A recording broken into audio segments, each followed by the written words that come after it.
O que é o Espiritismo? Explica a doutrina espírita e seus pontos fundamentais. Sob forma de diálogos com um crítico, um cético e um religioso, Allan Kardec responde às objeções mais frequentes sobre o Espiritismo. Primeiro diálogo, o crítico. Confesso-vos, caro senhor, que a minha razão recusa admitir a realidade dos fenômenos estranhos atribuídos aos espíritos. Persuadido que estou de estes não terem senão uma existência imaginária. Entretanto, eu me curvaria diante da evidência, se disso tivesse provas incontestáveis, por isso desejo merecer-vos a permissão de assistir somente a uma ou duas experiências, para não ser indiscreto, a fim de convencer-me. Caso seja possível. Desde que a vossa razão repele o que nós consideramos irrecusável, vós a crede superior às de todos quantos não compartilham de vossas opiniões. Longe de mim o pensamento de duvidar do vosso talento e a pretensão de supor minha inteligência superior à vossa. Admiti, pois, que eu esteja iludido, é a vossa razão quem vô-lo diz, e não falemos mais nisso. Entretanto, se conseguisseis convencer-me, conhecido que sou, como antagonista das vossas ideias, isto seria um milagre eminentemente favorável à causa que defendeis. Lamento, caro senhor, porém não tenho o dom de fazer milagres. Julgais que uma ou duas sessões bastariam para adquirirdes convicção. Seria, realmente, um verdadeiro prodígio. Eu precisei mais de 1 ano de trabalho para ficar convencido, o que prova que não cheguei a esse estado inconsideradamente. Além disso, não realizo sessões públicas e parece-me que vos enganastes sobre o fim das nossas reuniões, visto não fazermos experiências com o fito de satisfazer a curiosidade de ninguém. Não procurais, pois, fazer prosélitos. Para que buscarmos fazer-vos prosélito, quando não o quereis ser? Não pretendo forçar convicção alguma.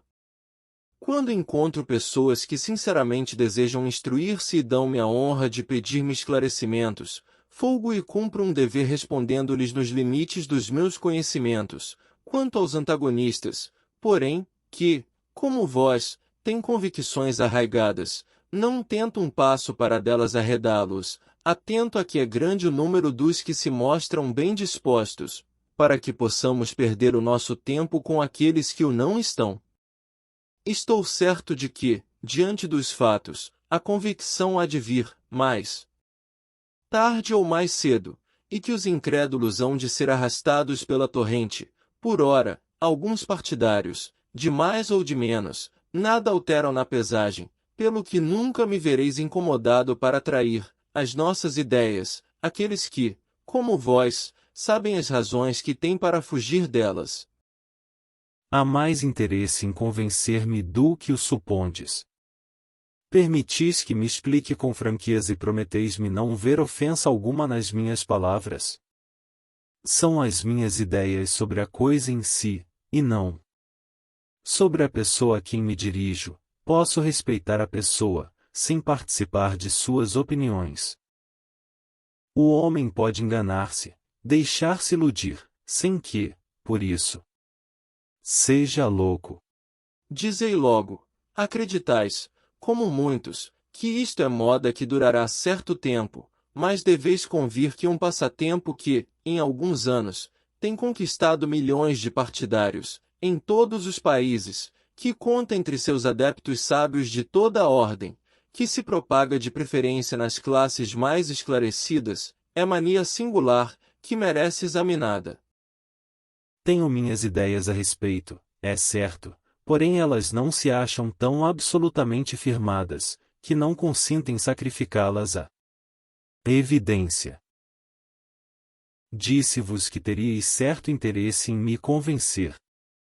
Confesso-vos que tenciono publicar um livro em que me proponho demonstrar ex-professor a minha opinião sobre o que considero um erro, e como esse livro deve produzir efeito, dando um golpe no espiritismo. Eu deixaria de publicá-lo, caso ficasse convencido da realidade da vossa doutrina. Eu sentiria que ficasseis privado do que vos pode proporcionar um livro que deve produzir tanto efeito. Além disso, não tenho interesse algum em impedir a sua publicação, ao contrário, desejo-lhe grande circulação, porque assim ele nos servirá de prospecto e anúncio. A nossa atenção é sempre chamada sobre aquilo que vemos atacado. Há muita gente que quer ver os prós e os contras, e a crítica faz aparecer a verdade, mesmo aos olhos daqueles que não a procuravam aí. É assim que muitas vezes, sem querer, se faz reclamo do que se quer combater. A questão dos espíritos é, por outro lado, tão palpitante de interesse. Choca a tal ponto a curiosidade, que basta assinalá-la à atenção, para que nasça o desejo de aprofundá-la. Então, no vosso entender, a crítica para nada serve, a opinião pública nada vale? Não considero a crítica como expressão da opinião pública, mas como juízo individual, que bem pode enganar-se. Lede história e vereis quantos trabalhos importantes foram, ao aparecer, criticados, sem que isso os excluísse do número das grandes obras. Quando, porém, uma coisa é má, não há elogio que a torne boa. Se o espiritismo é uma falsidade, ele cairá por si mesmo. Se, porém, é uma verdade, não há diatribe que possa fazer dele uma mentira. Ao nosso modo de ver, vosso livro não será mais que uma apreciação pessoal, a verdadeira opinião pública decidirá da justeza dos vossos conceitos. Procurarão examinar. Se mais tarde reconhecerem que vos enganastes, vosso livro se tornará ridículo, como os que, não há muito, foram publicados contra as teorias da circulação do sangue, da vacina etc. Esquecia-me, porém, que ias tratar a questão ex-professo, o que equivale a dizer que a estudastes sob todas as suas faces, que vistes tudo o que se pode ver, lestes tudo o que sobre a matéria se tem escrito, analisastes e comparastes as diversas opiniões, que vos achastes nas melhores condições de observação pessoal, que durante anos lhe consagrastes vigílias, em suma, que nada desprezastes para chegar à verdade. Devo crer que tal se deu, se sois um homem sério, porque somente aquele que fez tudo isso pode dizer que fala com conhecimento de causa. Que juízo formaríeis de um homem que, sem conhecimento de literatura, sem ter estudado a pintura, se erigisse em censor de uma obra literária ou de um quadro? É de lógica elementar que o crítico conheça, não superficialmente, mas, a fundo, aquilo de que fala, sem o que, sua opinião não tem valor. Para combater um cálculo é necessário pôr-se-lhe outro cálculo, o que exige saber calcular. O crítico não se deve limitar a dizer que tal coisa é boa ou má, é preciso que justifique a opinião por uma demonstração clara e categórica, baseada sobre os princípios da arte ou ciência que pertence ao objeto da crítica. Como poderá fazê-lo, quando não conhecer esses princípios? Não tendo ideia da mecânica, podereis apreciar as qualidades, ou os defeitos de determinada máquina? Não. Pois bem, o vosso juízo acerca do espiritismo, que aliás não conheceis, não pode ter mais valor que o que, nas condições acima, emitisseis sobre a aludida máquina. A cada passo sereis apanhado em flagrante delito de ignorância, porque aqueles que têm estudado a matéria verão logo que a desconheceis, donde concluirão que não sois um homem sério ou que agis de má fé, expondo-vos, portanto, a receber, quer num, quer noutro caso, desmentido pouco lisonjeiro ao vosso amor próprio. É precisamente para evitar esse perigo que vim pedir-vos permissão para assistir a algumas experiências. E julgais que isto vos baste para poder, ex-professo, falar de espiritismo? Como podereis compreender essas experiências, e ainda mais, julgá-las, quando não estudastes os princípios em que elas se baseiam? Como apreciaríeis o resultado, satisfatório ou não, de ensaios metalúrgicos, por exemplo, não conhecendo a fundo a metalurgia? Permiti-me dizer-vos, Senhor, que vosso projeto é absolutamente a Mesma coisa que, não tendo estudado a matemática, nem a astronomia, vos apresentasseis a um dos membros do observatório, dizendo-lhe: Senhor, quero escrever um livro sobre astronomia e provar que o vosso sistema é falso, mas como desconheço os menores rudimentos dessa ciência, deixai que, por uma ou duas vezes, me sirva de vossa luneta, o que será suficiente para ficar sabendo tanto quanto vós. É somente por extensão que a palavra criticar se tornou sinônima de censurar, em sua acepção própria e segundo a etimologia, ela significa julgar, apreciar. A crítica pode, pois, ser aprobativa ou desaprobativa. Fazer a crítica de um livro não é necessariamente condená-lo. Quem empreende essa tarefa deve fazê-lo sem ideias preconcebidas, porém, se antes de abrir o livro, já o condena em pensamento, o exame não pode ser imparcial. Tal o caso da maioria dos que têm falado contra o espiritismo. Apenas sobre o nome formaram uma opinião, fazendo qual juiz que proferisse uma sentença, sem antes examinar as peças do processo. A consequência foi que seu julgamento feriu em falso, e que, em vez de persuadir, ocasionaram riso. A maior parte dos que seriamente têm estudado a questão, mudou de ideia, e mais de um adversário se tem tornado adepto do espiritismo, quando reconhece que o seu objetivo é muito diverso daquele que supunha. Falais do exame dos livros em geral, acreditais que seja materialmente possível a um jornalista ler e estudar todos os que lhe passam pelas mãos, sobretudo quando se ocupam com teorias novas, que lhe seria preciso aprofundar e verificar? Seria o mesmo que exigir de um impressor que ele lesse todas as obras saídas de sua prensa. A tão judicioso raciocínio não tenho outra resposta a dar, senão que, quando nos falta o tempo para fazer conscienciosamente uma coisa, é melhor não fazê-la, é preferível produzir um só trabalho bom a fazer 10 maus. Não acrediteis que minha opinião se tenha formado levianamente. Vi mesas girarem e produzirem sons como de pancadas, vi pessoas escreverem o que, segundo diziam, lhes ditavam os espíritos. Estou, porém, convencido de que nisso há charlatanismo. Quanto vos cobraram para mostrar-vos essas coisas? Nada, por certo.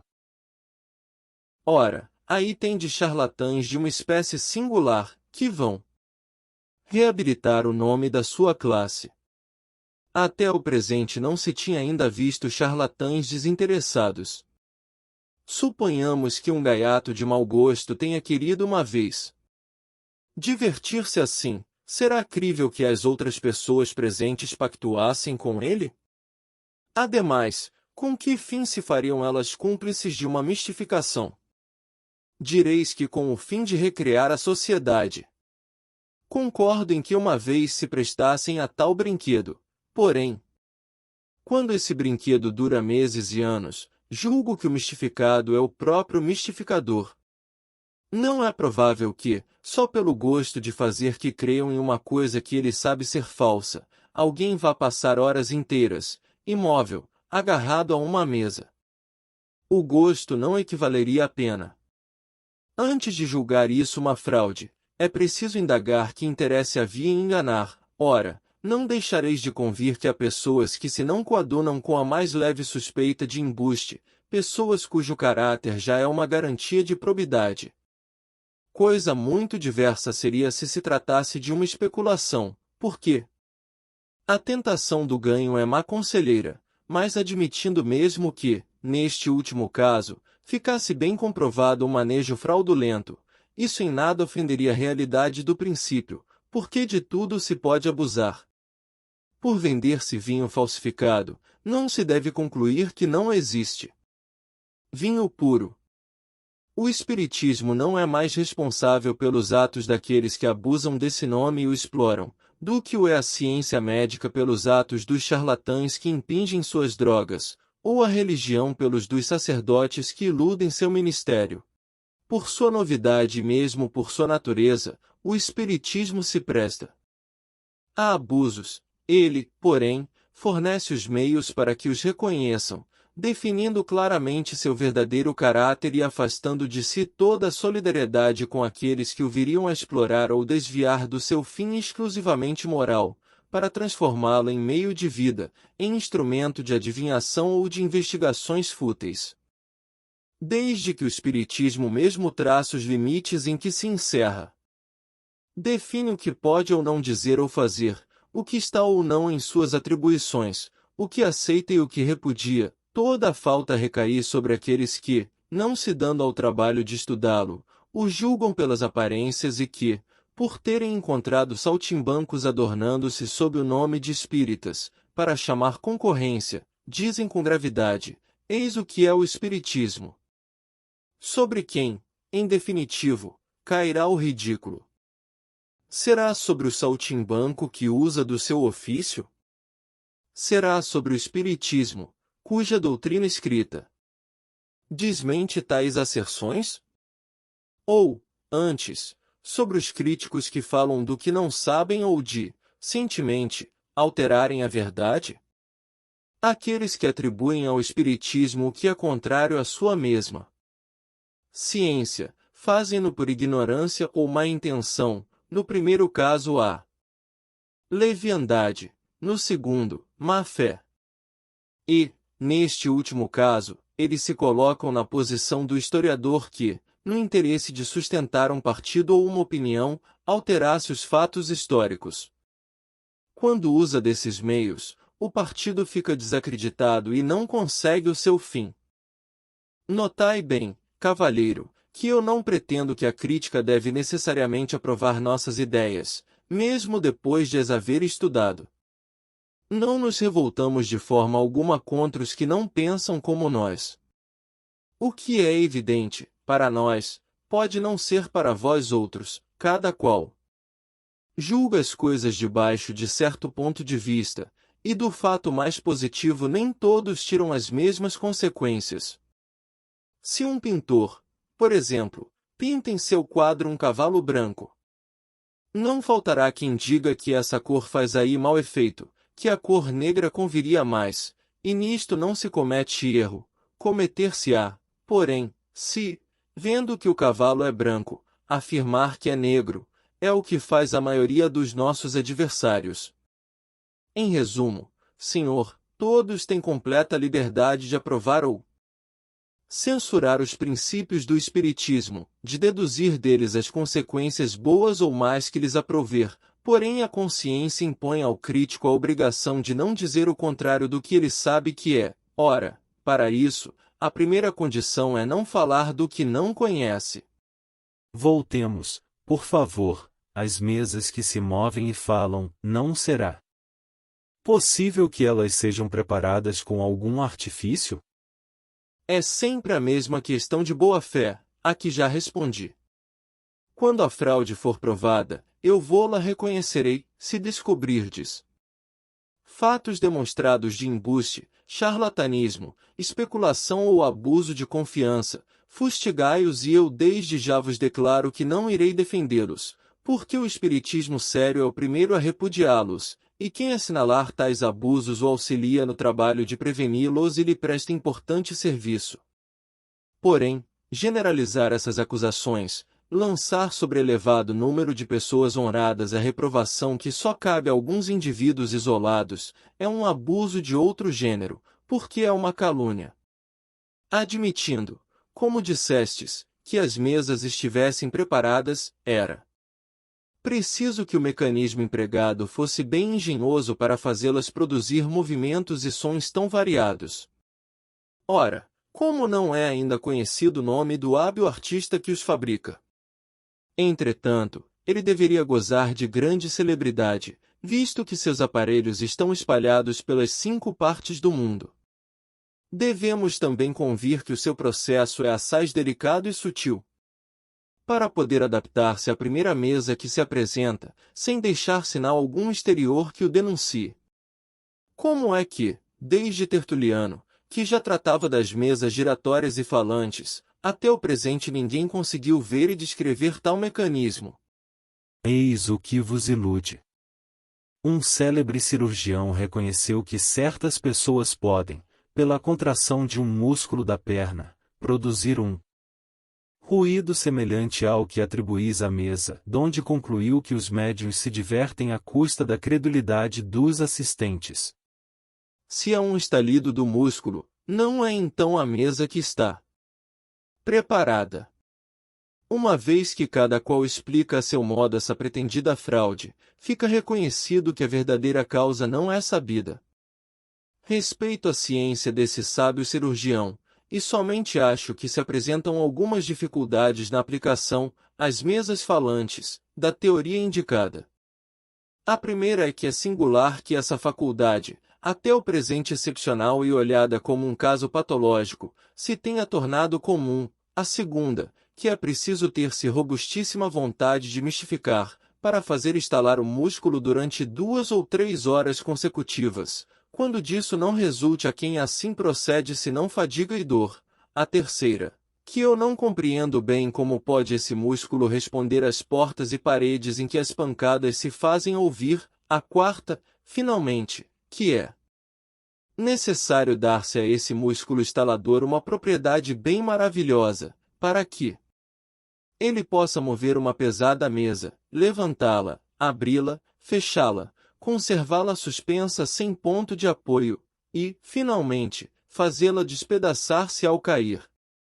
Ninguém, por certo, desconfiava que esse músculo possuísse tanta virtude. Ver Revista Espírita, junho de 1859, o músculo estalante. O célebre cirurgião, de que falais, teria estudado o fenômeno da tipologia sobre os indivíduos que os produzem. Não, ele observou um efeito fisiológico anormal em alguns indivíduos que nunca se ocuparam de mesas batedoras, e, notando certa analogia entre esse efeito e o que essas mesas produzem, sem mais amplo exame concluiu, com toda a autoridade de sua ciência, que todos os que concorrem, para que as mesas falem, devem ter a propriedade de fazer estalar o músculo curto perôneo, e não são mais que embusteiros, sejam eles príncipes ou artífices, recebam ou não um pagamento. Estudou ele, ao menos, o fenômeno da tipologia em todas as suas fases. Verificou, por meio desse estalido muscular, se podia produzir todos os efeitos tipológicos. Não, porque, do contrário, ele ficaria convencido da insuficiência do seu processo. Apesar disso, julgou-se no caso de proclamar a sua descoberta, em pleno instituto. Não será esse juízo assaz comprometedor para um sábio? Quem pensa hoje nessa opinião? Confesso-vos que, se me tivesse de sujeitar a uma operação cirúrgica, hesitaria muito em confiar-me a esse médico, porque recearia que ele não julgasse o meu mal com mais perspicácia. Já que esse juízo é uma das autoridades em que pareceis querer apoiar-vos para esmagar o espiritismo, fico completamente inteirado da força dos outros argumentos que quereis validar, a menos que os não vades beber em fontes mais autênticas. Entretanto, bem vedes que já passou a moda das mesas girantes, que durante certo tempo fizeram furor, hoje já ninguém se ocupa com elas. Por que se dá isso, quando é uma coisa séria? Porque das mesas girantes saiu uma coisa ainda mais séria, uma ciência completa, uma perfeita doutrina filosófica, do máximo interesse para os homens que refletem. Quando estes nada mais tiveram a aprender no giro das mesas, não mais com elas se ocuparam. Para as pessoas fúteis, que nada querem aprofundar, esse fenômeno era um passatempo, um divertimento que abandonaram quando dele se aborreceram, são pessoas com as quais a ciência não conta. O período de curiosidade teve seu tempo, sucedeu-lhe o da observação. O espiritismo entrou, então, no domínio da gente séria, que não o toma como objeto de divertimento, mas sim como meio de instruir-se. Porém, Essas pessoas que o consideram como coisa grave, não se prestam a qualquer experiência de curiosidade, e ainda menos a satisfazer a daqueles que se apresentam com pensamentos hostis, como não brincam, não se prestam a servir de brinquedo para os outros. Eu pertenço a esse número. No entanto, somente a experiência pode convencer, mesmo aquele que, em começo, seja movido pela curiosidade. Se só trabalhais na presença de pessoas convictas, deixai que vos diga. Ensinais a quem já sabe. Uma coisa é estar convencido e outra estar disposto a convencer-se. É aos desta última classe que me dirijo, e não aos que julgam. Humilhação vir escutar o que eles chamam ilusões. Com estes eu não me ocupo, absolutamente. Quanto aos que manifestam sincero desejo de esclarecer-se, o melhor modo que têm, para prová-lo, é mostrar perseverança. São reconhecidos por outros sinais que não apenas o desejo de ver uma ou duas experiências. Esses querem trabalhar seriamente. A convicção só se adquire com o tempo, por meio de uma série de observações feitas com cuidado todo particular. Os fenômenos espíritas diferem essencialmente dos das ciências exatas, não se produzem à vontade, é preciso que os colhamos de passagem, é observando muito e por muito tempo que se descobre uma porção de provas que escapam à primeira vista, sobretudo, quando não se está familiarizado com as condições em que se pode encontrá-las, e ainda mais quando se vem com o espírito prevenido. As provas abundam para o observador assíduo e refletido.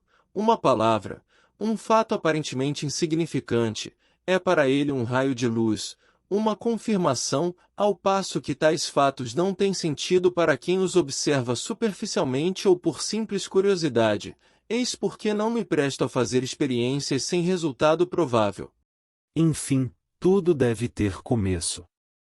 O aprendiz, que nada sabe, que nada viu ainda, mas que deseja esclarecer-se, como poderá fazê-lo, quando não lhe facultais os meios para isso? Eu faço grande distinção entre o incrédulo por ignorância e o incrédulo por sistema. Quando descubro alguém com disposições favoráveis, nada me custa esclarecê-lo. Há, porém, pessoas em quem a vontade de instruir-se não é senão aparente, com estas perde-se o tempo. Por quê? Se elas não encontram logo o que parecem buscar, e que talvez as incomodasse, se aparecesse, o pouco que veem não é suficiente para lhes destruir as prevenções, julgam mal os resultados obtidos e os transformam em objeto de zombaria, pelo que não há utilidade em nos fornecer. A quem deseja instruir-se, direi, não se pode fazer um curso de espiritismo experimental como se faz um de física ou de química, atento que nunca se é senhor de produzir os fenômenos espíritas à vontade, e que as inteligências desses agentes fazem, muitas vezes, frustrarem-se todas as nossas previsões. Aqueles que acidentalmente poderíeis ver, não apresentando nexo algum, nem ligação necessária, seriam pouco inteligíveis para vós. Instruí-vos primeiramente pela teoria, lede e meditai as obras que tratam dessa ciência, nelas aprendereis os princípios, encontrareis a descrição de todos os fenômenos, compreendereis a possibilidade deles pela explicação que elas vos darão, e, pela narrativa de grande número de fatos espontâneos de que pudeste ser testemunha sem os compreender, mas que vos voltarão à memória, vós vos fortificareis contra todas as dificuldades que possam surgir e formareis, desse modo, uma primeira convicção moral. Então, quando se vos apresentar a ocasião de observar ou operar pessoalmente, compreendereis, qualquer que seja a ordem em que os fatos se mostrem, porque nada vereis de estranho. Eis, meu caro senhor, o que aconselho a todos que dizem querer instruir-se, e, pela resposta que dão, é fácil conhecer-se neles alguma coisa mais que curiosidade. Se gostou, inscreva-se no nosso canal, dê o seu like e compartilhe nossos vídeos. Gratidão, Ira Medeiros.